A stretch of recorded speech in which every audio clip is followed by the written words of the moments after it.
శ్రీమాత్రే నమః.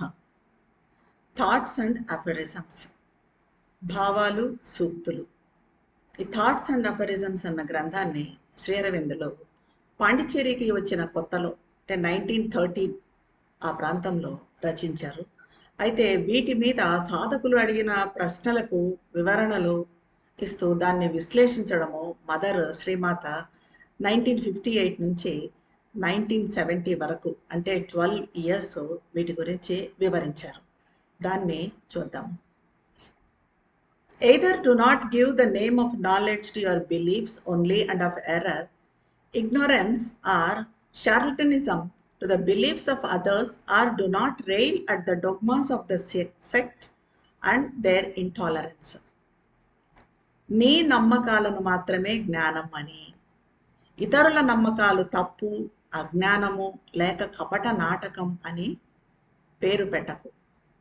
శాఖల సిద్ధాంతాలను, వాటి అసహనాన్ని దూషించకు. దీనికి మదరు శ్రీమాత ఇచ్చిన వివరణ. ఇక్కడ శాఖల సిద్ధాంతాలు, మతాల అసహనము ఇవన్నీ కూడా శాఖలు మతాలు తమ నమ్మకాలే జ్ఞానం అవుతుంది, ఇతరుల నమ్మకాలు తప్పు, అజ్ఞానము లేక కపటము అనడం నుంచి పుట్టుకొని వస్తాయి. అయితే ఈ చిన్ని నడక ఇవన్నీ కూడా దేన్ని నమ్ముతున్నాయో దాన్ని ఒక సిద్ధాంతంగా, అదే సత్యం అన్న నమ్మకాన్ని తయారు చేస్తుంది. ఇలా అనుకోవటం ఇతరులు దేన్ని సత్యమని నమ్ముతున్నారో దాన్ని తీవ్రంగా ఖండించేట్టు చేస్తుంది. అంటే మనము నమ్ముతున్నదే సత్యము, ఇతరులు నమ్మేది సత్యం కాదు అని వాళ్ళు నమ్మేదాన్ని తీవ్రంగా ఖండించేటట్టు చేస్తుంది. మన జ్ఞానమే ఒక యథార్థ జ్ఞానమని, మన నమ్మకం ఒకటే యథార్థమని, ఇతరుల నమ్మకాలు అయథార్థ జ్ఞానమని అంటే యథార్థం కాని జ్ఞానమని అనుకోవడం జరుగుతుంది. దీన్నే సరిగ్గా శాఖలు, సెక్ట్స్ కానీ, మతాలు, రిలీజియన్స్ కానీ చేశాయి. కనుక మనం కూడా ఈ సెక్ట్స్ కానీ, ఈ రిలీజియన్స్ కానీ, శాఖలు మతాలు చేసిన దాన్నే ఖచ్చితంగా చేస్తూ ఉంటే వాటిని పరిహసించే హక్కు మనకు ఉండదు. వాటినే మనం ఫాలో అవుతుంటే ఇంకా వాటిని మళ్ళీ పరిహసించే హక్కు మనకు ఉండదు. అలా చేయడం అంటే ఏంటో, ఎందుకు చేస్తున్నాయో తెలియకుండానే మనం చేస్తూ ఉంటాం. అలా చేయటం, అలా పరిహసించటము సహజం అనుకుంటాం. అంటే మన మతం కాని దాన్ని, మన శాఖ కాని దాన్ని, వాళ్ళ సత్యాన్ని, వాళ్ళు నమ్మేదాన్ని మనం పరిహసించడం అన్నది మనకు తెలియకుండానే చేస్తూ ఉంటాము. అలా చేయడం అన్నది చాలా సహజం అనుకుంటాం. మనం ఏమనుకుంటామంటే సత్యం మా స్వాధీనంలో ఉంది, మా సత్యం కానిది ఏదైనా అంటే మా స్వాధీనంలో ఉన్నది, ఇంకా మా స్వాధీనంలో లేనిది ఏదైనా కూడా అది తప్పే. అంత మొరటుగా డైరెక్ట్గా మనం అనకపోయినా కూడా అలా అన్నప్పుడు మనం కూడా సరిగ్గా ఇతర మతాలు, ఇతర శాఖలు అన్నీ చేస్తున్న దాన్నే చేస్తున్నాము అని అర్థం చేసుకోవాలి. అయితే మదర్ అంటున్నారు, ఇంకా అప్రయత్నంగా నువ్వు చేస్తున్నదేంటో నీకు తెలియకుండా నీవు నేర్చుకున్న దాన్నంతా జ్ఞానంగా ప్రతిష్ఠిస్తున్నావు. నీవు ఆలోచించే ప్రతి విషయాన్ని ప్రత్యేకంగా సత్యమైనదని అభిప్రాయం కలిగించే ప్రతిదీ, చాలా ప్రాముఖ్యం కలదని అభిప్రాయం కలిగించే ప్రతిదీ, అంటే మనం ఏదైతే ఆలోచిస్తామో, ఏ అభిప్రాయంతో ఉన్నామో అదంతా కూడా జ్ఞానము అంటున్నాం. ఎవరైనా ఇది కాదు, అది ఇలాంటిదే కానీ అలాంటిది కాదు అని అంటే వాళ్లతో విరోధానికి సిద్ధపడిపోతాం అంటూ మదర్ అంటున్నారు. ఆచరణలో ప్రాక్టికల్గా నిన్ను నువ్వు గమనించుకుంటే, యాక్షన్లో నిన్ను నువ్వు గమనించుకుంటే ఈ అసహనము ఎలా ఏర్పడిందో అర్థం చేసుకుంటావు. మనం ఎందుకు అలా ఇతరులను ఒప్పుకోవటం లేదు అన్నది అర్థం చేసుకుంటాం ఎప్పుడు మనల్ని మనము గమనించుకున్నప్పుడు. అప్పుడు ఈ పనికిమాలిన చర్యలు చెయ్యవు. నీకు వస్తువుల సత్యంతో ఉన్న వ్యక్తిగత అనుబంధము ఎక్కువ తక్కువగా స్పష్టము, గంభీరము, విశాలము, సుత్తము అయిన అనుబంధం. ఇది వ్యక్తిగత ఆసక్తికర ప్రాముఖ్యతతో ఒక అనుభవాన్ని ఇచ్చినప్పటికీ, ఇది మన పర్సనల్ ఇంట్రెస్ట్తో మనకు ఒక ఎక్స్పీరియన్స్ని ఇస్తుంది. అయినప్పటికీ అది ఒక సార్వత్రిక అనుభవం అని, అంటే యూనివర్సల్ ఎక్స్పీరియన్స్ అని, వ్యక్తిగతమైనది విషయగతమైనదని అది మాత్రమే ఒక పరిపూర్ణ సాధారణ నియమం అని ఊహించవద్దు. అదే యూనివర్సల్ అని, మనదే యూనివర్సల్ ఎక్స్పీరియన్స్ అని ఊహించుకోకూడదు. అప్పుడు అలా అనుకున్నప్పుడు మనము ఇతరుల జ్ఞానాన్ని కించపరచము, లేక వారిపై మన స్వంత దృక్పథాన్ని విధించాలి అని అనుకోము. ఈ అవగాహన అన్ని మానసిక తగాదాలను, నిష్ప్రయోజనకరమైన తగాదాలను నివారిస్తుంది అంటున్నారు మదర్. ఈ సూక్తిలో అయితే ప్రథమ భాగము ఒక సలహా అనేది స్పష్టం, కానీ శ్రీ అరవిందులు దాన్ని వ్రాసినప్పటి ఉద్దేశము ఇది కాదు. ఇతరులలో చూసి పరిహసించి తేలికగా చూసే మనమే మనం చేసిన తప్పును మనం తెలుసుకోవాలని ఆయన కోరుతున్నారు, శ్రీ అరవిందులు కోరుకుంటున్నారు. అంటే మనం ఏ తప్పు చేస్తున్నాము, ఇతరులను పరిహసించడము అనే తప్పు చేస్తున్నాం మనం. అది యాక్చువల్గా మనలో ఉన్న తప్పు. మనలోని దాన్ని ఇతరులలో మనం పరిహసిస్తున్నాం కావు, ఇతరులలో చూసి మనం పరిహసిస్తున్నాము. అది మనం తెలుసుకోవాలని శ్రీ అరవిందులు కోరుకుంటున్నారు. ఇది మన అలవాటు. ఈ ప్రత్యేక సందర్భంలో మాత్రమే కాకుండా అన్ని సందర్భాల్లో కూడా జరిగేది అదే. ఉదాహరణకు ఒక పరిహాసాస్పద అలవాటు, ఒక లోపం, లేక ఒక అపరిపూర్ణత, బలహీనత, ఒక అపరిపూర్ణత లేకపోతే బలహీనత ఇలాంటివి ఉన్నప్పుడు అది మన స్వభావంలో ఎక్కువ తక్కువగా ఒక భాగం అయినప్పుడు దాన్ని మనం చాలా సహజమైన దాన్నిగా పరిగణిస్తాం. ఏదైనా కానీ ఒక అలవాటు, ఒక అపరిపూర్ణత, ఒక ఇంపర్ఫెక్షన్, ఒక వీక్నెస్ ఉన్నప్పుడు మనలో ఉండిందంటే అది చాలా సహజము, చాలా చిన్నదిగా పరిగణిస్తాం. అది మనకు పెద్దగా దిగ్భ్రాంతి కలిగించదు, అంత తప్పుగా కూడా అనిపించదు. అదే బలహీనతను, అదే అపరిపూర్ణతను, అదే పరిహాసాస్పద అలవాటును ఎదుటి వ్యక్తిలో చూసినప్పుడు అది మనకు దిగ్భ్రాంతి కలిగిస్తుంది. అప్పుడు ఏమనుకుంటాము, ఏమిటది, ఇతడు ఇలా ఉన్నాడేంటి అని స్వయంగా మనమే అట్లా ఉన్నాము అని గమనించకుండా దాన్ని అనేస్తాం. ఎందుకు ఇలా చేస్తున్నాడు, ఎందుకు ఇలా ఉన్నాడు అని చెప్పి. కానీ మనం అలా ఉన్నాం. అలా మన బలహీనతకు, మన అపరిపూర్ణతకు ఎక్స్ట్రాగా వాటిని గమనించకపోవడం అనే మన మౌఢ్యాన్ని కూడా జత చేస్తున్నాం అన్నమాట. అయితే దీంట్లో మనం చూడాల్సిన గుణపాఠం, మనం తెలుసుకోవాల్సిన గుణపాఠం ఒకటి ఉంది అంటున్నారు అమ్మ. ఒక వ్యక్తిలో పూర్తిగా అనంగీకారమైన లేక పరిహాసాస్పదమైన దేనినైనా చూసినప్పుడు, ఒక వ్యక్తిలో మనకు అంగీకరించలేనిది, పరిహాసం చేసే అటువంటిది ఏదైనా కనిపించింది అంటే, ఏంటి అతను అలా ఉన్నాడు, అలా ప్రవర్తిస్తున్నాడు, అలా మాట్లాడుతున్నాడు, అలా చేస్తున్నాడు అని అనకుండా మనం ఏమనుకోవాలంటున్నారు మదరు, సరే సరే తెలియకుండా నేను కూడా బహుశా అదే చేస్తానేమో. అతన్ని విమర్శించే ముందు మొదట నేను అచ్చంగా అదే విషయాన్ని ఇంకొంచెం భిన్న రీతిలో చేయడం లేదు అనేదాన్ని రూఢి చేసుకోవాలి. దీనికోసము నాలోకి నేను చూసుకోవడం ఉత్తమం అని ఈ రకంగా మనం అనుకోవాలి.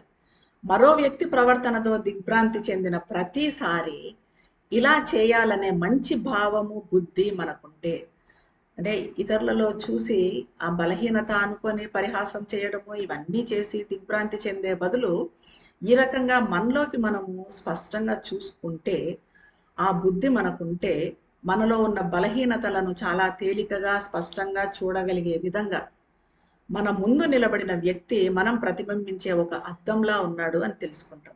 మన ముందు ఉన్న వ్యక్తిలో మనం చూస్తున్న బలహీనత, మనం చూస్తున్న ఇంపర్ఫెక్షన్ అది ఎక్కడో లేదు, మనలో ఉంది, అతను మన అద్దమే అని తెలుసుకుంటాం. ఏదైనా ఇతరులలో నిన్ను దిగ్భ్రాంతి కలిగిస్తే అది కొంచెం ఎక్కువ తక్కువగా ముసుగేసుకొని నీలో దాగి ఉంది అంటున్నారు మదర్. కాకపోతే కొంచెం వేరు ముసుగుతో ఉంది కాబట్టి నీలో అది లేదన్న భ్రమలో ఉంటావు. నీలో అంత మొత్తంలో లేకపోవచ్చు, కొంచెంగా బలహీనత నీలో ఉండొచ్చు. దాన్ని ఇతరులలో చూసిన వెంటనే నీకు అదొక పెద్ద మాన్స్టర్ లాగా భయంకరంగా కనిపిస్తుంది. దీన్ని అనుభవంలోకి తెచ్చుకోవటానికి ప్రయత్నించు. నిన్ను నీవు మార్పు చెందించుకోవటానికి అది ఎంతో తోడ్పడుతుంది. అదే సమయంలో ఒక దేదీప్యమానమైన సహనాన్ని, గొప్ప సహనాన్ని, ఇతరులతో నీకున్న బాంధవ్యాలలో అర్థం చేసుకున్నందువలన కలిగే సహృదయతను తీసుకొని వస్తుంది. ఈ రకంగా మనల్ని మనం పరీక్షించుకోవడం వల్ల పూర్తిగా నిష్ప్రయోజనమైన తగాదాలు చాలా మటుకు ఉండవు. అలా చేసుకుంటే మనల్ని మనం పరీక్షించుకున్నామంటే, మనలోకి మనం ఆ టైంలో చూసుకున్నామంటే, ఎవరినైనా పరిహసించే బదులు వాళ్ళ బలహీనతను, వాళ్ళ తప్పును, అప్పుడు మనలో ఒక సహనము, ఇతరులతో మన బాంధవ్యంలో మన సంబంధంతో ఉన్న సంబంధాన్ని అర్థం చేసుకోవడము, ఆ అర్థం చేసుకోవడం వల్ల కలిగే సహృదయతను, అలాంటి దాన్ని తీసుకొని వస్తుంది. అప్పుడు నిష్ప్రయోజకరమైన తగాదాలు చాలా మటుకు ఉండవు. తగాదా పడకుండా కూడా జీవించవచ్చు. ఎందుకంటే ఎక్కడ చూసినా మనకి ఇప్పుడు తగాదాలే కనిపిస్తూ ఉంటాయి. ఇది వినడానికి విచిత్రంగా అనిపిస్తుంది. ప్రస్తుత విషయాలను గమనిస్తే పూర్తిగా విరుద్ధంగా కనిపిస్తున్నాయి. ఎక్కడా తగాదాలే ఉన్నాయి. జీవితం తగాదా పడటానికే తయారు చేయబడినట్టు, అంటే కలిసి ఉండే జనాల ప్రధాన వృత్తి బహిరంగంగా కానీ రహస్యంగా కానీ తగాదా పడడంగా, ఎక్కడైనా 10 మంది మనుషులు ఉన్నారు అంటే తగాదా పడడమే వాళ్ళ వృత్తి అన్నట్టుగా కనిపిస్తుంది. ఎప్పుడు మాటల్లో లేక గుద్దులాటల్లో తగాదా పడం. మనము పోనీ ఇట్లా మాటల్లో కానీ గుద్దులాటల్లో కానీ తగాదా పడడం ఉండకపోవచ్చు. కానీ అంతరంగంలో మదర్ అంటున్నారు, నీ ఒక నిరంతర చికాకు స్థితిలో ఉంటున్నావు. నిరంతరము చికాకు పడే స్థితిలో ఉంటున్నావు. ఎందుకంటే స్వయంగా ఏ పరిపూర్ణతను పొందాలని నీవు అనుకుంటున్నావో అది నీ చుట్టూ నువ్వు కనుక్కోలేకపోతున్నావు. ఏ పరిపూర్ణత నీకు కావాలనుకుంటున్నావు దాన్ని నీ చుట్టూ చూడలేకపోతున్నావు. అది నీలోని అసహనానికి, నీలోని చికాకుకు కారణం. పైగా అది నిజం చేసుకోవటం కూడా కష్టమని అనుకుంటున్నావు. ఆ పరిపూర్ణతను నిజం వాస్తవం చేసుకోవడం కష్టం అని అనుకుంటున్నావు. ఇతరులు దాన్ని తప్పక నిజం చేసుకోవడం పూర్తిగా సహజమని అనుకుంటున్నావు. నువ్వు చేసుకోలేకపోతున్నావు కానీ ఇతరులు చేసుకోవచ్చు అని నువ్వు అనుకుంటున్నావు. వాళ్ళు అలా ఎలా ఉండగలుగుతున్నారు? అలా ఉండకుండా ఉండటం ఎంత కష్టమైన విషయమో నువ్వు మర్చిపోయావు. మనం ఏమనుకుంటామంటే వాళ్ళు ఎలా ఉండగలుగుతున్నారు అలా అని అనుకుంటాం. కానీ అలా ఉండకుండా ఉండటం అన్నది ఎంత కష్టమైన విషయమో అన్నది మర్చిపోతున్నావు. ప్రయత్నించు, నువ్వే చూస్తావు. ప్రతి దాని వంక ఒక సుహృద్భావ దరహాసంతో చూడు. నీకు చికాకు కలిగించే విషయాలన్నింటినీ నీకు ఒక గుణపాఠంగా తీసుకో. నీ జీవితం మరింత ప్రశాంతంగా, మరింత ప్రభావం చూపేదిగా తయారవుతుంది. నీలో నీవు నిజం చేసుకోవటానికి ఇష్టపడుతున్న పరిపూర్ణత ఇతరులలో కనిపించనప్పుడు, నీలో నువ్వు ఏదైతే రియలైజ్ చేసుకోవాలనుకుంటున్నావో, ఏ పరిపూర్ణత అయితే కావాలనుకుంటున్నావో అది ఇతరులలో కనిపించనప్పుడు నీకు కలిగే చికాకు వల్ల నీ శక్తిలో చాలా ఎక్కువ శాతము వృధా అయిపోతుంది. ఇతరులు తప్పక నిజం చేసుకోవలసిన పరిపూర్ణత దగ్గరే నీవు ఆగిపోతున్నావు. అంటే ఇతరులు ఈ పరిపూర్ణత తెచ్చుకోవాలి, ఇట్లా పరిపూర్ణంగా ఉండాలి అని ఆలోచించుకుంటూ దానికోసం ప్రయత్నం చేస్తే అక్కడే మనం ఆగిపోతున్నాం. కానీ మదర్ అంటున్నారు, స్వయంగా నువ్వు అన్వేషిస్తున్న గమ్యాన్ని ఈ రకంగా చేస్తూ నువ్వు మర్చిపోతున్నావు. ఆ ఎరుక నీకుంటే నీకు ఇవ్వబడిన పనితో మొదలుపెట్టు. నీకు ఏ పని అయితే ఇవ్వబడిందో, అంటే మనకి ఏ పని అయితే ఇవ్వబడిందో, మదర్ నుంచి ఏ పని అయితే వచ్చిందో దానితోనే మనం మొదలు పెట్టాలి. అంటే నువ్వు చేయవలసి ఉన్న దానిని నిజం చేసుకో. ఇతరులు చేసేదాని గురించి పట్టించుకోవద్దు. మనం ఏది చేయాలనో దాన్ని, మనకి ఏ పని మదర్ ఇచ్చారో దాన్ని పర్ఫెక్ట్గా చేసుకుంటూ వెళ్ళటమే. ఇతరులు పర్ఫెక్ట్గా చేశారా లేదా, ఇతరులు తప్పు చేస్తున్నారా, ఇతరులలో ఈ బలహీనత ఉందా, ఇదంతా కూడా పట్టించుకోవద్దు అంటున్నారు మదర్. ఎందుకంటే ఎంతైనా అది నీ వ్యాపారం కాదు, అది మన వ్యాపారం కాదు.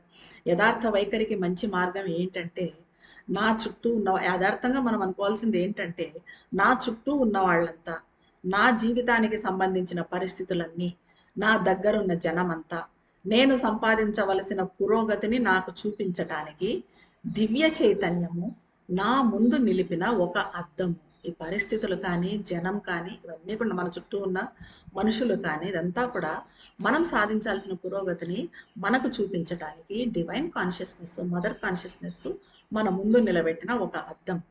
ఇతరులలో నాకు దిగ్భ్రాంతి కలిగించే ప్రతిదీ నాలో నేను చేయవలసిన పని అని అర్థం. ఇతరులలో ఏదైతే మనం దిగ్భ్రాంతి చెందుతున్నామో, దేని గురించి అయితే, అది మనలో మనము సరి చేసుకోవాల్సిన అంశం అని అర్థం. మనలో నిజంగా పరిపూర్ణత ఉంటే దాన్ని తరచుగా ఇతరులలో కనుక్కుంటాం. మనలో నిజంగా పరిపూర్ణత ఉంటే ఇతరులలో కూడా మనకు పరిపూర్ణతే కనిపిస్తుంది. మనలో అపరిపూర్ణత, బలహీనతలు ఉన్నప్పుడు ఇతరులలో కూడా అవే కనిపిస్తాయి. ధన్యవాదాలు.